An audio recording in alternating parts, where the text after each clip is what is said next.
مساء الخير، اهلا بيكم في حلقة جديدة من تحليل على الماشي. النهاردة جاية لكم، معلش بقى الحلقة دي هتطول شوية كده، فعايزاكم بس يعني نركز مع بعض كده في كام حاجة محليا، وطبعا كاس العالم. هبتدي معاكم بقى محليا. امبارح كان ماتش الاهلي وغزل المحلة والزمالك وطلائع الجيش.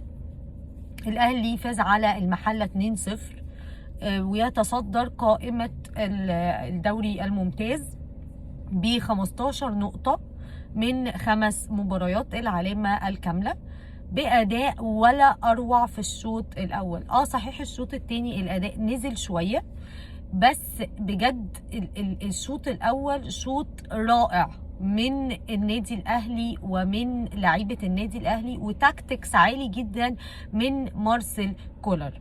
ايه اللي حصل بالظبط بعد الشحن الجمهوري الفظيع اللي عملوه احمد دياب ومحافظ المحله في قصه بابا فاسيليو؟ اصلي هو ماشي، لا اصله قاعد، لا اصلي مش عارفه مين اللي هيدير المباراه، لا اصل مين اللي هينزل التمرينات مكان بابا فاسيليو المدير الفني لغزل المحله، لا اصل هو ما بيقبضش بالدولار، لا بيقبض بالدولار. قصه كبيره، لا رايح المصري، لا مش رايح المصري، قصه كبيره جدا. محافظ الغربيه اتدخل وقعد مع بابا فاسيلي، وانا مش عارفه الصراحه ايه علاقه محافظ الغربيه والمسؤول السياسي بالكوره، بس ما علينا. هذا راح وبيآزر بقى طبعا الممثل الوحيد اللي ليه في الدوري الممتاز. مفيش مشكله فبيدعم فريق المحله، الممثل الوحيد من محافظه الغربيه في الدوري الممتاز، وبيقعد مع المدير الفني عشان ما يرحلش والكلام ده كله. قال له هندفع لك اللي انت عايزه وهنظبطك وهنروقك وهنخليك 100 فل و10، بس خليك قاعد مع غزل المحله، وعندنا ماتش جاي، ماتش كبير والكلام ده كله قدام النادي الاهلي. والجماهير كانت عماله تتطاول ومظاهرات وشايلين بابا فاسيليو على ايديهم، وشفنا كلنا الفيديوز اللي كانت موجوده. واحمد دياب يروح يآزر اللعيبه ويروح يآزر ويتفرج على التمرين ويقعد مع بابا فاسيليو والكلام ده كله. كل ده مفيش اي مشكله فيه. النادي الاهلي او مارسيل كولر ذاكر كويس جدا غزل المحله، وذاكر كويس جدا بابا فاسيليو، وعرف ان هو يمسك او يحط ايده على نقاط الضعف وازاي يكسبهم ويخلص الماتش من بدري. وده اللي حصل فعليا.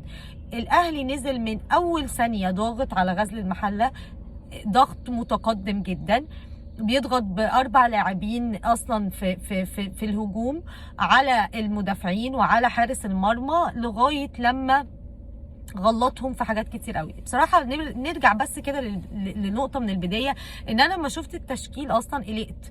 ليه؟ طب انت بتلاعب بيرسي تاو مهاجم، وانت عندك شريف وشادي وحسام حسن على الدكه، وده قلقني. بس الصراحه مارسيل كولر بيشوف حاجات زي كريم فؤاد كده، وتغييره كريم فؤاد في اول ماتش في الدوري في ماتش الاسماعيلي، لقينا بيطلع طاهر وبينزل كريم فؤاد. ايه ده؟ ايه يا عم الحاج؟ كريم فؤاد ده مش كان باك يمين؟ ايه اللي خلاه جناح يمين؟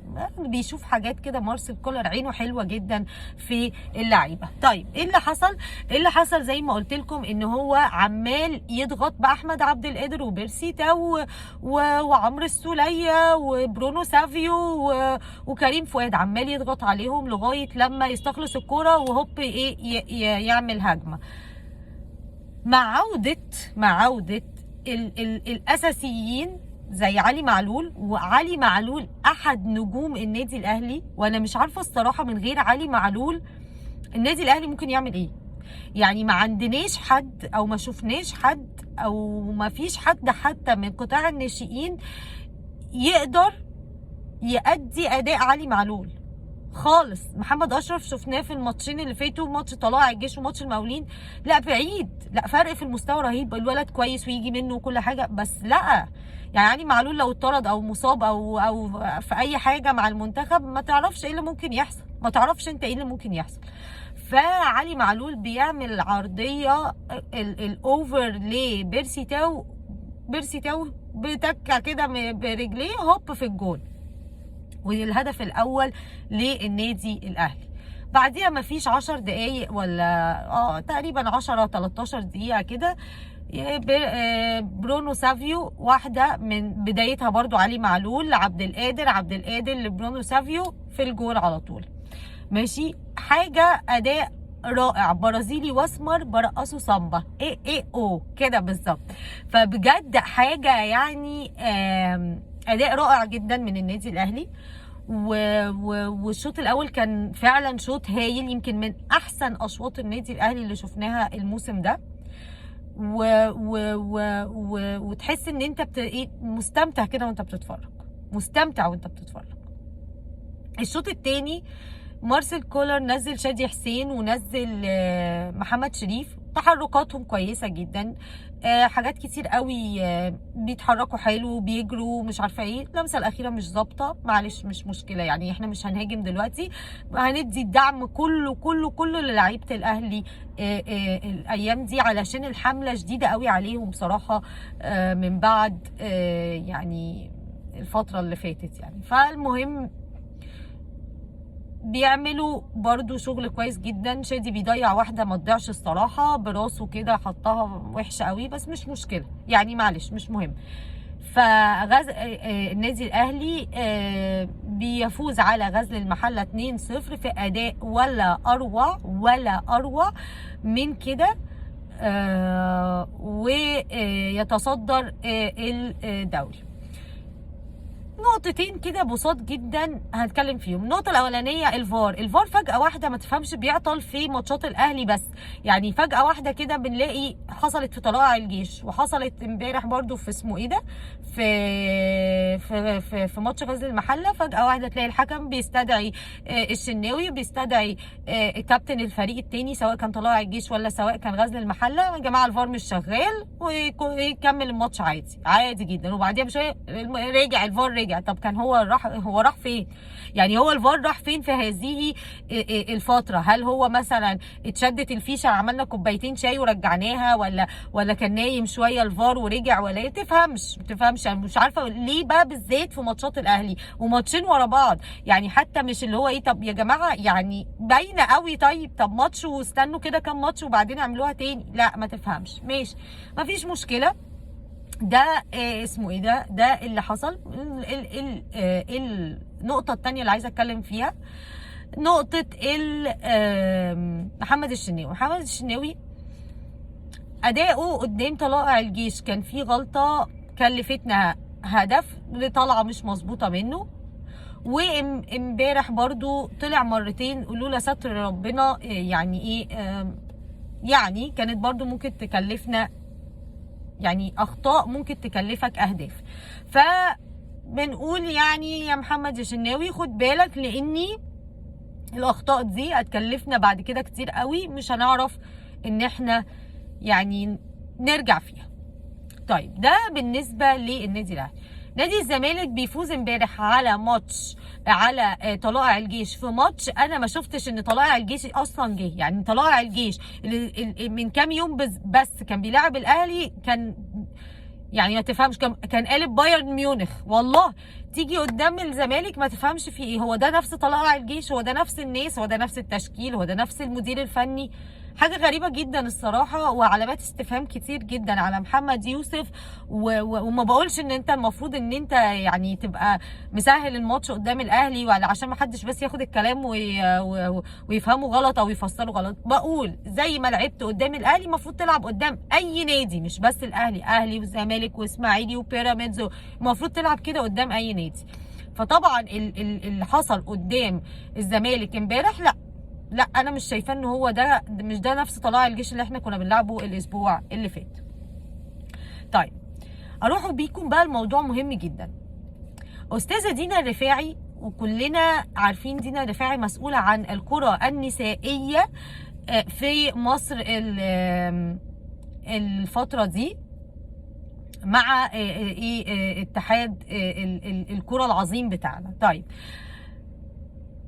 سمعنا طبعا كلنا عن المشكله اللي حصلت بتاعه حد من يعني شغال في اتحاد الكوره او شغال في جهاز من اجهزه اتحاد الكوره انه مش عارفه ليه فضيحه فيديو مش عارفه ايه، يعرف واحده متجوزه وكلام زي كده، مش عايزه اخش في تفاصيل وقصص ملهاش لازمه.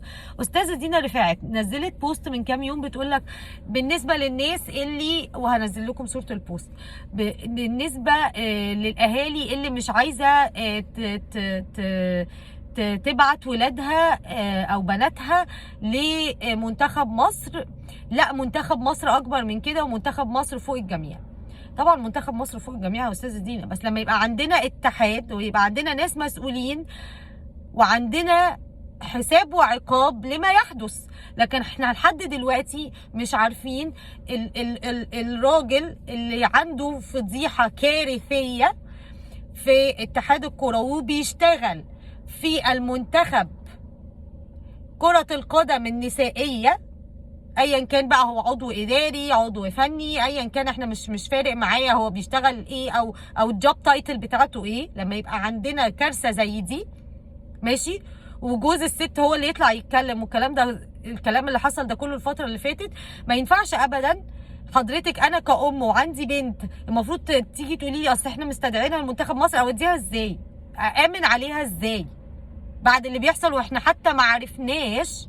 ما حدش طلع، ما حدش من اتحاد الكوره طلع بيان رسمي بتحويله للتحقيق بان هو خلاص ان هم اقلوه بان اي ما فيش، ما تعرفش ايه اللي حصل له. اتحاد نايم في البطاطس، نايم في العسل، اتحاد فاسد من الاخر، اتحاد فاسد. فيجي علينا بقى حضرتك تنزل لنا البوست ده؟ لا طبعا انت بتهزري. طب ما تقولي لنا الاول انت عملتي ايه في الراجل ده؟ يعني انا اودي ازاي بنتي عشان تروح تلعب في منتخب مصر والاقي حاجات غريبه بعد كده زي دي؟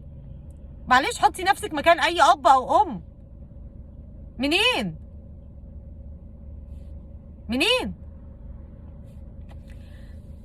فيعني انا دينا الرفاعي اصلا يعني بصراحه يعني انت اصلا مش قد المنصب بصراحه. مش معنى ان انت كنت بتلعبي كره قدم، ما هو مش كل واحد كان بيلعب يا جماعه كره قدم يخش اتحاد كره القدم. انت عليكي علامات استفهام كتير جدا، question mark. مش فاهمه انت بتعملي ايه. فين البث التلفزيوني للكره النسائيه اللي قعدتي تقولي عليه؟ يعني بص مش عايز اخش في تفاصيل عشان بس ايه، انا اصلا محروق دمي جدا من موضوع دينا الرفاعي والكره النسائيه في مصر اصلا. بصوا يا جماعه المغرب بيحصل فيها ايه، ولسه هنيجي للمغرب في كاس العالم. ناس بتشتغل لمصلحه بلدهم بجد، مش ناس خايفه على الكرسي، وناس عايزه مصالح، وناس عايزه فلوس، وناس عايزه حاجات كتير قوي، وناس تخدم النادي بتاعها، وناس مش عارفه ايه زي حازم امام. لا الموضوع مش بيمشي كده، مصالح شخصيه، لا الموضوع ما بيمشيش كده. عشان كده المغرب السنه دي اخدت كل حاجه، اخذت كاس الامم الافريقيه في الكره النسائيه. بسبب ايه؟ بسبب ان عندهم اتحاد بيعرف يخطط صح، بيعرف يشتغل صح، ما فيهوش فساد، ما فيهوش كوارث وفضايح. خدت الوداد خد دوري ابطال افريقيا من الاهلي بسبب ازمه الخطاب اللي احنا لغايه دلوقتي مش عارفين اصلا مين سببها، ولا حد طلع قال لنا مين سببها ولا اي حاجه. ليه؟ لان فوزي لقجع بيعرف ان هو يشتغل لحساب بلده، حساب المغرب.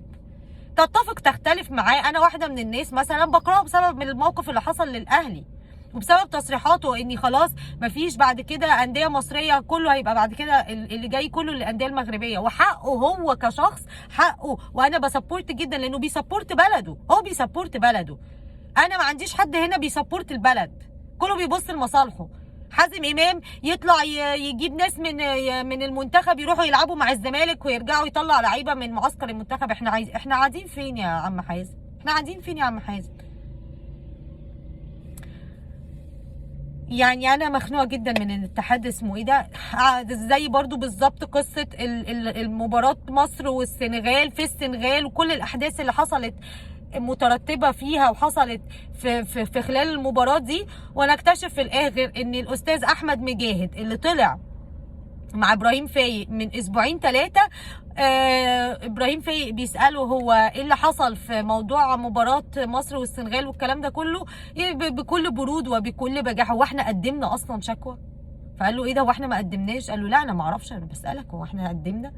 انا ما انت اللي تقول لي يعني ايه. طب امال كان جمال علام بيطلع يقول احنا معانا ملف قوي جدا واحنا هنقدم واحنا هنروح واحنا هنيجي، طب ده معناه ان حضرتك ما قدمتش ولا قدمت؟